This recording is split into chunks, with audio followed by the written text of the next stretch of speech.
vous arriveriez au pouvoir en 2027, vous abrogez la réforme des 64 ans? Absolument. La réforme à points était une bonne idée. Elle était sur la table. Et Édouard Philippe a saboté cette réforme. Et le rêve de porter l'âge de la retraite à 67 ans a mis à mal ce projet qui était un bon projet pour la France. Et donc se pose la question aujourd'hui de reprendre les choses. On voit que nous continuons à payer le prix d'une réforme qui est passée en force contre le peuple, contre les salariés, contre les travailleurs. Le conclave a échoué. Quel est votre regard? C'est la faute de Souhaitons d'abord que ce matin, François Bayrou puisse rattraper les choses. L'avenir de son gouvernement en dépend sans doute. Donc le conclave a échoué, ce qui montre bien que le problème est beaucoup plus profond que nous le croyons.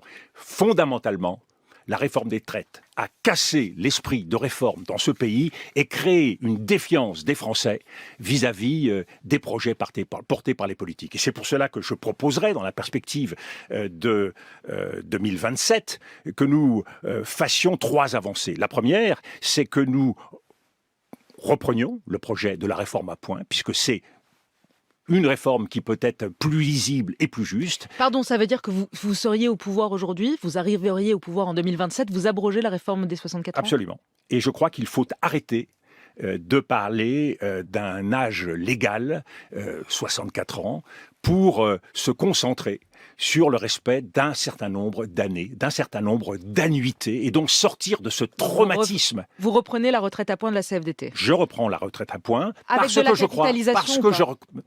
je crois que cette retraite à points introduit plus de lisibilité et plus de justice. Aujourd'hui, si vous êtes un CAP fleuriste, par exemple, eh bien, si vous avez commencé à 18 ans, vous partez à 44 ans. Et si vous êtes un cadre bancaire, eh bien, vous partez à 43 ans. Cette injustice est inacceptable.